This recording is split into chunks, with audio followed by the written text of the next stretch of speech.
নমস্কার, আপনারা শুনছেন রাতের চিতা অডিও স্টোরি। বাংলার গ্রাম, বাংলার রাত, আর তার ভেতরে লুকিয়ে থাকা অজানা ভয়। ভয় পেতে পারেন, কিন্তু বিশ্বাস করবেন না। আজ আপনারা শুনবেন লেখক শুভঙ্কর ভট্টাচার্যর কলমে রাতের লাশ গাড়ি। যারা যারা এখনো পর্যন্ত আমাদের মেম্বারশিপটা নেননি, তারা জয়েন বাটনে ক্লিক করে নিজেদের স্বার্থমতো মেম্বারশিপটা নিন। তার কারণ মেম্বারদের জন্য থাকছে এক্সক্লুসিভ কন্টেন্ট। আর অবশ্যই ভিডিওটাকে হাইপ করতে ভুলবেন না। যারা যারা এখনও পর্যন্ত জানেন না যে হাইপটা কোথা দিয়ে করে, তাহলে দেখুন যেখানে লাইক, কমেন্ট, শেয়ার অ্যান্ড সাবস্ক্রাইবের বাটন থাকে, ঠিক সেইখানে হাইপ অপশান আছে। অবশ্যই হাইপ করে দেবেন। তাহলে শুরু হচ্ছে লেখক শুভঙ্কর ভট্টাচার্যর কলমে রাতের লাশ গাড়ি।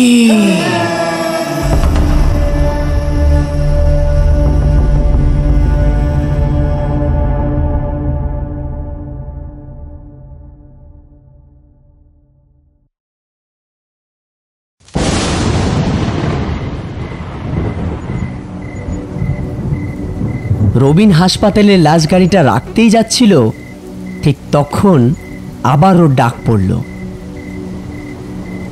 এই রবিন, একবার এদিকে শোন তো। রবিনের বেশ বিরক্তই লাগলো। সারাদিনে আজ সে 13খানা লাশ হাসপাতাল থেকে বিভিন্ন জায়গাতে পৌঁছে দিয়ে এসেছে। প্রতিটি বাড়িতে গিয়েই দেখেছে নিজের আপনজনদের হারানোর তীব্র বেদনা, হাহাকার, আত্মচিৎকার। ওর নিজেরও এইসব ভালো লাগে না, কিন্তু কিচ্ছু করার নেই। মহাবিদ্যালয়ের ডিগ্রি থাকতেও যখন কোনো চাকরি হচ্ছিল না, তখন এই লাশ গাড়ির চাকরিটা পেয়েই মা আর ওর সংসার বেশ ভালোই চলে যাচ্ছে। রবিন তাই নিমেষেই বিরক্তি ঝেড়ে ফেলে বলে, হ্যাঁ বাবু, আসছি। হাসপাতালের সুপার অনুপম সাবুইকেই রবিন বড়বাবু বলে ডাকে। রবিন হাসপাতাল সুপারের ঘরে ঢুকে দেখে অনুপম বাবু ছাড়াও আরও দুজন ডাক্তার ঘরে উপস্থিত রয়েছে। রবিন বললে, হ্যাঁ বড়বাবু বলেন। ও রবিন, তোকে বাড়ি ফেরার পথে একটা কাজ করে যেতে হবে। অনিচ্ছাটা বুঝতে না দিয়েই সামান্য হেসে বলে, কি কাজ করতে হবে?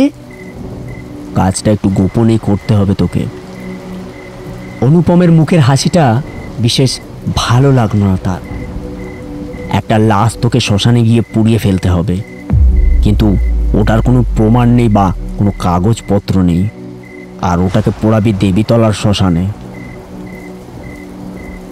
হাসপাতালের লাশ মূলত নবাবগঞ্জের শ্মশানে পোড়ানো হয়, কিন্তু এই লাশ দেবীতলার শ্মশানে ঘাটে পোড়াতে হবে মানে?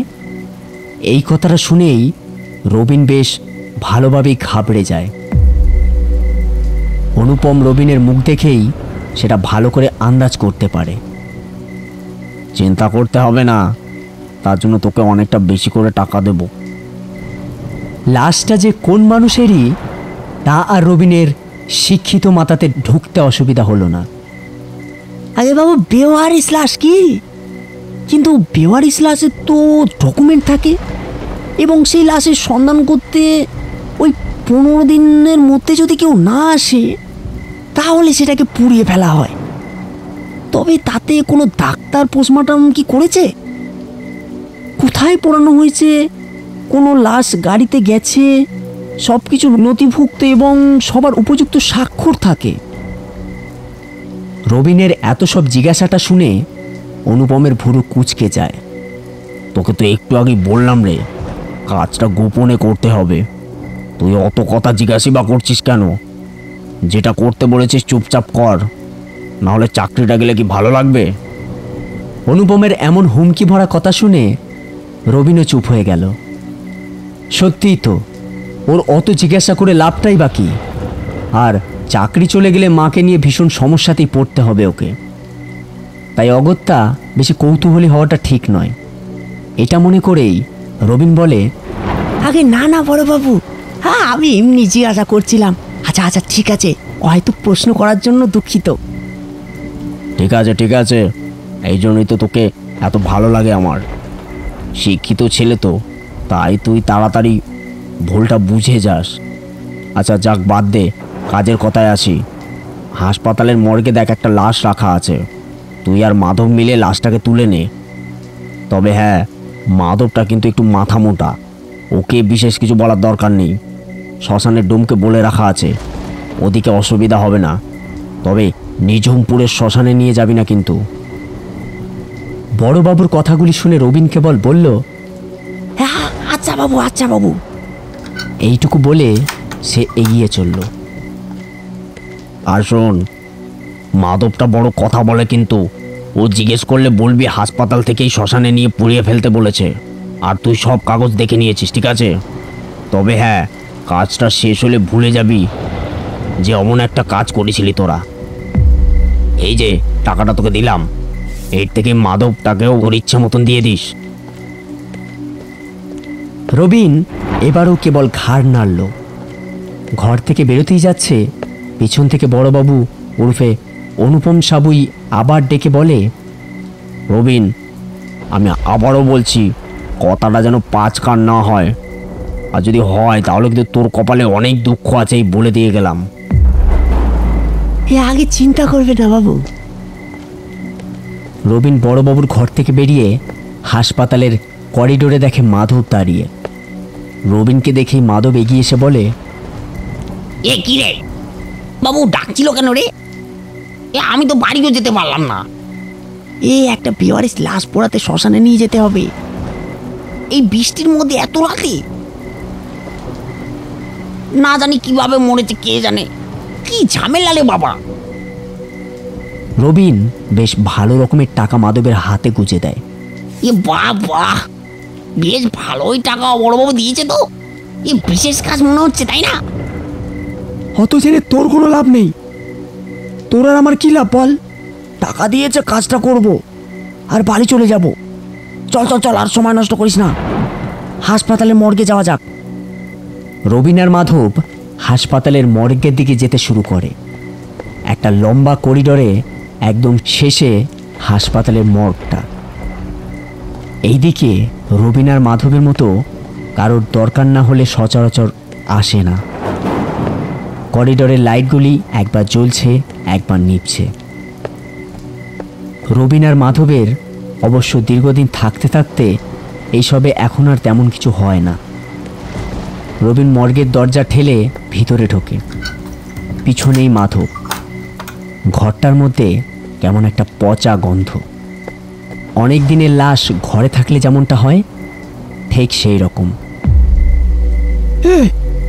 বড়বাবু বলেছিলেন যে লাশটির পায়ের টোকন নম্বর 13 থাকবে, সেই লাশটিকেই নিয়ে যেতে হবে। 13 নম্বর বললি, তাই তো? তারা তারা তারা দেখছি। আধো অন্ধকারে রবিন আর মাধব দেখে লাশকরের বাদিকে কোনো সাদা কাপড়ে মাথা থেকে পা অব্দি ঢাকা লাশটি। পোস্টমর্টেম করা লাশ বোঝাই যাচ্ছে। দেখে এটাও বোঝার উপক্রম নেই যে লাশটা ছেলের না মেয়ের। শুধুমাত্র যেটাতে শোয়ানো আছে তার এক কোণে ঝুলছে টোকেন নম্বর 13। এই তো পেয়েছি লাশটা, এই দেখে দিঘায়।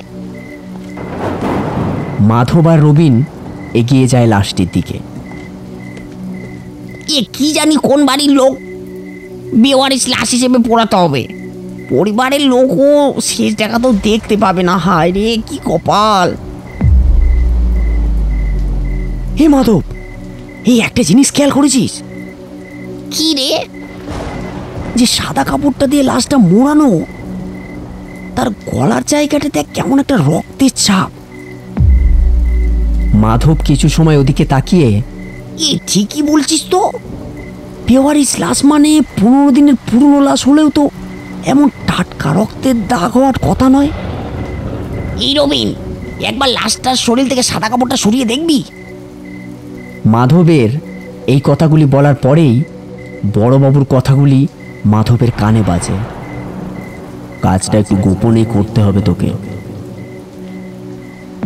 রবিন বলল, এই না না, কাপড় সরিয়ে দেখতে হবে না, আমাদের অত না ভাবাই ভালো। আমার চোখে পড়লো তাই তোকে বললাম।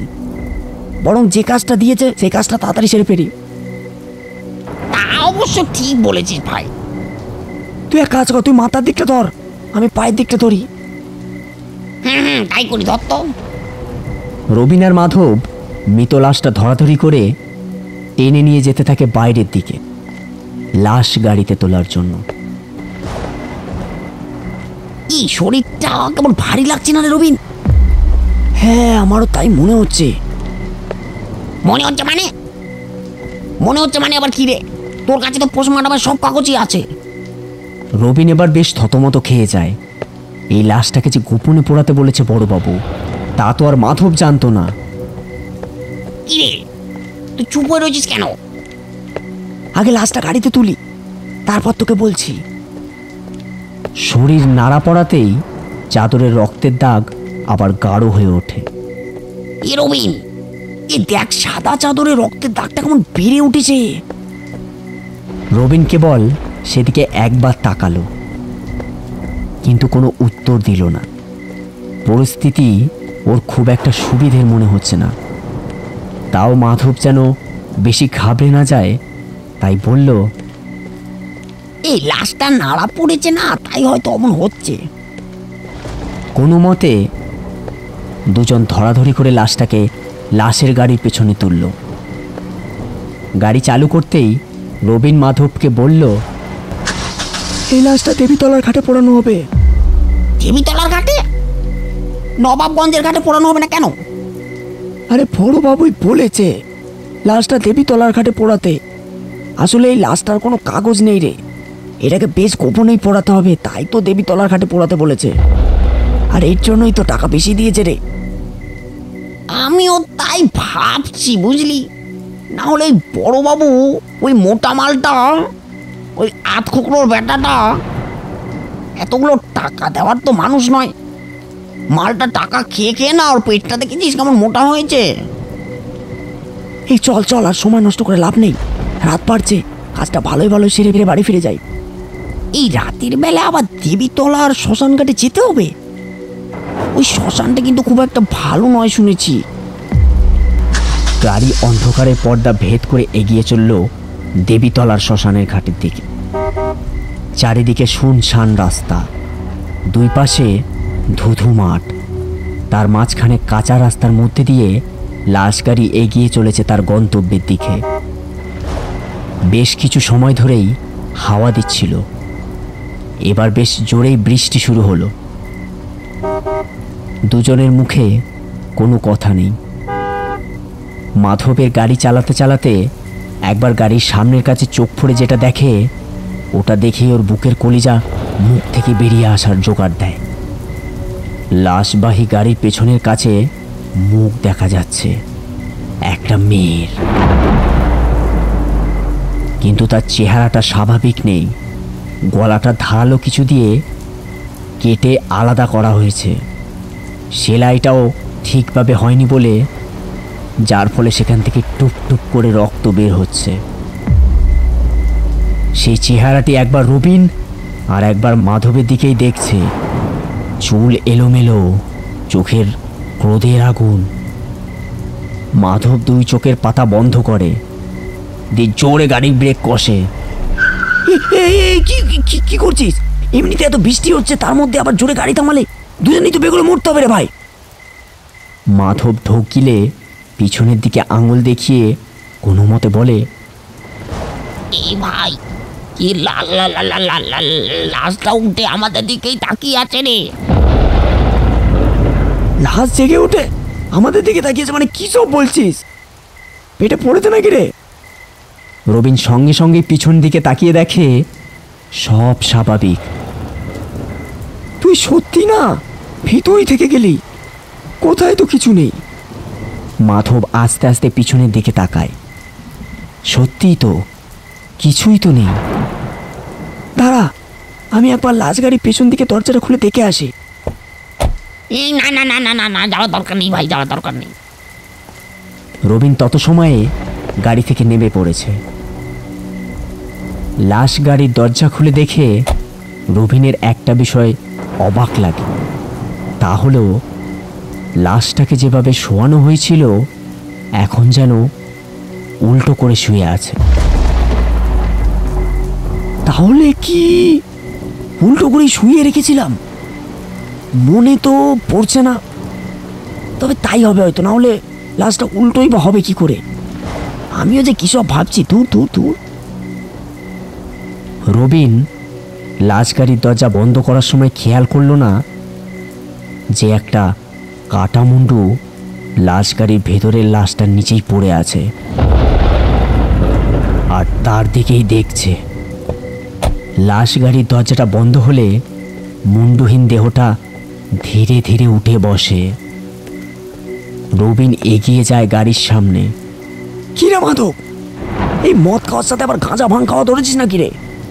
মানে মানে আবার কি? লাশটা তো দিব্যি ঘুমাচ্ছে, আর তুই যে বলিস, তোকে কি বলবো, তো আবার বলিস আমার দিকে নাকি তাকিয়ে আছে। কিন্তু আমি যে দেখলাম। রবিন আবার গাড়িতে উঠে বসে। এই তোকে চালাতে হবে না, দে দে দে, আমি চালাচ্ছি, দে তো। আর তার আগে একটা বিড়ি দে। রবিন আর মাধব বসে বসে বিড়ি টানছে। এমন সময় লাশবাহী গাড়ির পিছনের দরজাটা আবার নিজে থেকে খুলে যায়। মৃত লাশটা বাইরে বেরিয়ে আসে। বাইরে বেরিয়ে এসে অন্ধকারের মধ্যে দিয়ে হেঁটে চলে যায় সেই হাসপাতালের দিকে।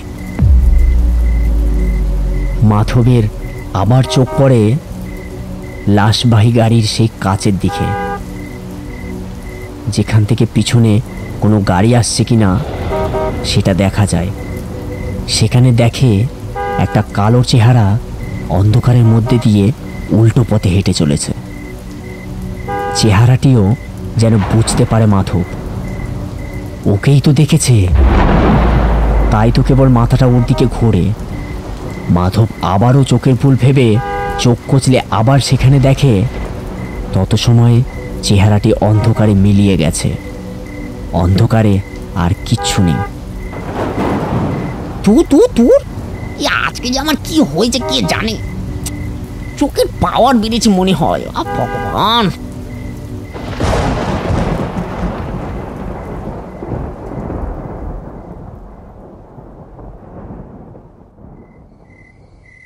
হাসপাতাল পুরো শান্ত।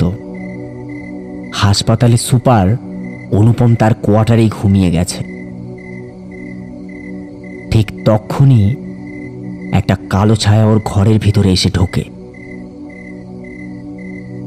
ওর খাটের কাছে এসেই মুখের দিকে তাকিয়ে থাকে। একটা পচা আষ্টে গন্ধ অনুপমের নাকের ঝাপটা মারে। ঠান্ডা নিঃশ্বাস পড়ছে শরীরে।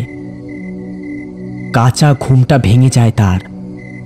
ধীরে ধীরে চোখ খুলে ঘরের জ্বলা নীল আলোতে দেখে ঠিক ওর মাথার উল্টো পাশে দাঁড়িয়ে আছে একটা মেয়ের নিথর দেহ, যার গলাটা কিছু ধারালো জিনিস দিয়ে কেটে ফেলা হয়েছে। রক্ত গড়িয়ে পড়ছে সেখান থেকে।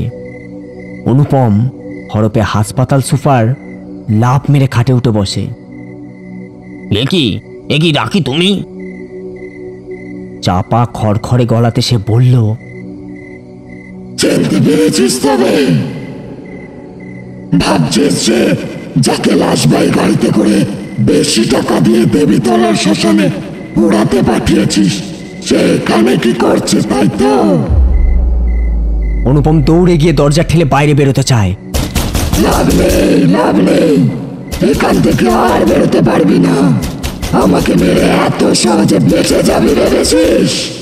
কি দোষ ছিল বল আমার? সৎ পথে ডাক্তারি করতে চেয়েছিলাম, এটাই দোষ। তুই মৃত লাশ থেকে কিডনি পাচার করতিস, এটা জেনে পুলিশকে জানিয়ে দেবো বলেছিলাম, এটাই দোষ আমার। সেদিন রাতে যখন নাইট ডিউটি দিয়ে হলঘরে এসে বিশ্রাম নিচ্ছিলাম, তখন পিছন থেকে এসে ধারালো ছুরি দিয়ে গলার নলি কেটে মেরে ফেললি। আমি তোকে হাসপাতালে মারতে পারতাম, কিন্তু কেন মারিনি জানিস? তোর কুকীর্তি সবার সামনে ফাঁস হলে মানুষ আর কোনো ডাক্তারকে বিশ্বাস করতে পারবে না। সবাই ঈশ্বরের পরেই ডাক্তারের স্থান দেয়, আর সেই বিশ্বাস ভাঙলে সেটা তৈরি করতে অনেক দেরি হয়ে যাবে। আর হাসপাতালের মতো পবিত্র জায়গাকে তোর রক্ত দিয়ে নোংরা করতে চাইনি। আমাকে ক্ষমা করে দাও, আমি একদম ভালো হয়ে যাব বলছি, ক্ষমা করে দাও, ক্ষমা করে দাও আমাকে। তোর মতো মানুষেরা কখনোই ভালো হতে পারে না। রাখি অনুপমের দিকে এগিয়ে যেতে থাকে। অনুপম অমন ভয়ঙ্কর চেহারাকে নিজের দিকে এগিয়ে আসতে দেখে সে আর সহ্য করতে পারেনি। বুকে হাত দিয়ে মাটিতে পড়ে ধরপড় করতে করতে কিছু সময়ের মধ্যেই নিথর হয়ে যায়। আমি থাকবো আশেপাশের অন্ধকারেই। ডাক্তারি পেশাকে যে বা যারা কলুষিত অপমানিত করার বিন্দু মাত্র চেষ্টা করবে তাদের উপযুক্ত ব্যবস্থা করব। তাদের মুক্তি নেই।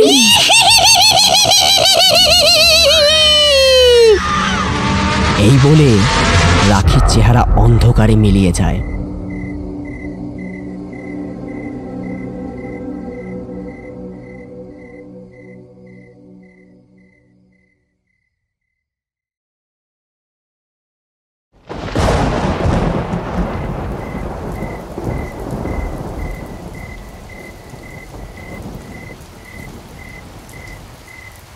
দেবীতলা শ্মশানে ডোম তাপস অপেক্ষা করছিল কখন লাশ আসবে। অনুপম বাবু তো বলেছিলেন লাশ গাড়ি তাড়াতাড়ি চলে আসবে। রাত 1টা বেজে গেল, এখনো তো এলো না। কাজটা করতে পারলে বেশ ভালো টাকা পাওয়া যাবে। অনুপম বাবু মাঝে মধ্যেই এমন কাজ করতে থাকুক, হ্যাঁ, আর আমার পকেট ভরতে থাকুক। চিতা তো পুরো রেডি, শুধু লাশটা ফেলো, হ্যাঁ, আর পোড়া টাকা। হা হা হা হা হা হা হা হা। একটা কালো ছায়া শ্মশানে এসে দাঁড়ালো। এই কে রে? এত রাতে কি দরকার? কে তুমি? খুব টাকা কামানোর শখ, তাই না রে? এই তুই কে রে? এত কথা বলছিস, কে তুই? কোন পরিবারের ছেলে মেয়ে মরেছে তাতে তোর কিছুই যায় আসে না, তাই না? নিজে বাঁচলেই হলো, কোনো কাগজ ছাড়াই দেহ পুড়িয়ে দিচ্ছিস। এই বলতে বলতে অন্ধকারে থাকা কালো ছায়াটা কিছুটা আলোতে আসে। শরীরে মাথাটা নেই, মাথাটা শরীরের এক পাশে কেটে অর্ধেক ঝুলছে। অমন ভয়ঙ্কর কিছু তাপস আশা করেনি। ও দীর্ঘদিন শ্মশানের ডোমের কাজ করেছে, কিন্তু এমন ভয়ঙ্কর চেহারা আর অমন অবস্থায়, তাও আবার কথা বলছে, সে আশা করেনি। আপনি? আমি? তোর মৃত্যু আমি।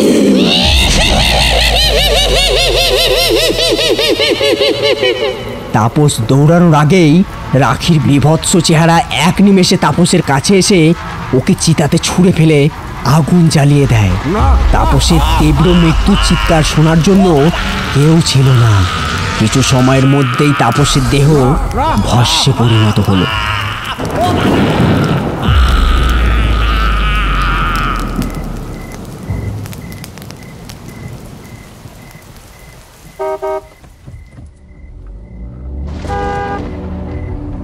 রবিন আর মাধব লাশ গাড়ি নিয়ে দেবীতলার শ্মশানে উপস্থিত হলো।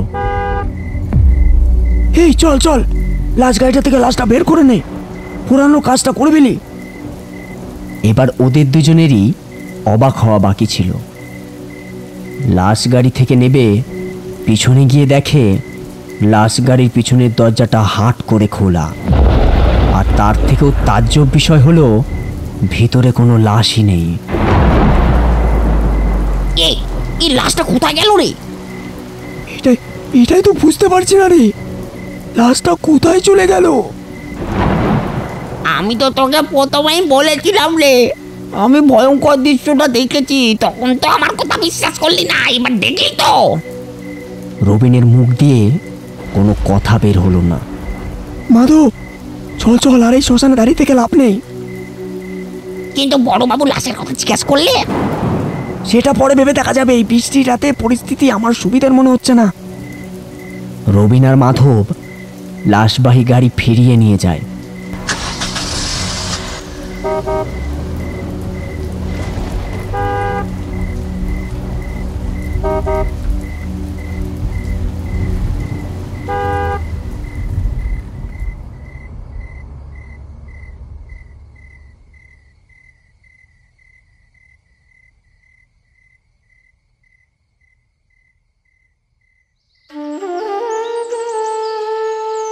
পরের দিন খবর পাওয়া যায় হাসপাতাল সুপার অনুপম সাবুই হার্ট ফেল করে মারা গেছে। হাসপাতালের রেকর্ডে না থাকলেও রবিন আর মাধবের কাছে এক রহস্যই থেকে গেল, সেই লাশটি গেল কোথায়।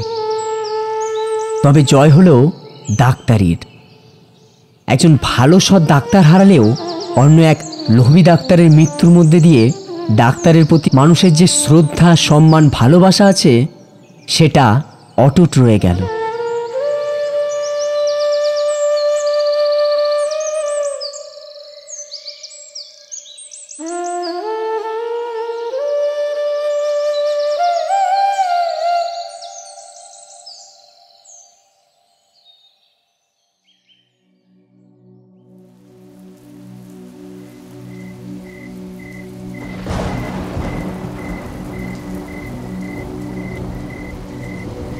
একটি ডাক্তার ঘরে বসে লুকিয়ে লুকিয়ে টাকা গুনছে।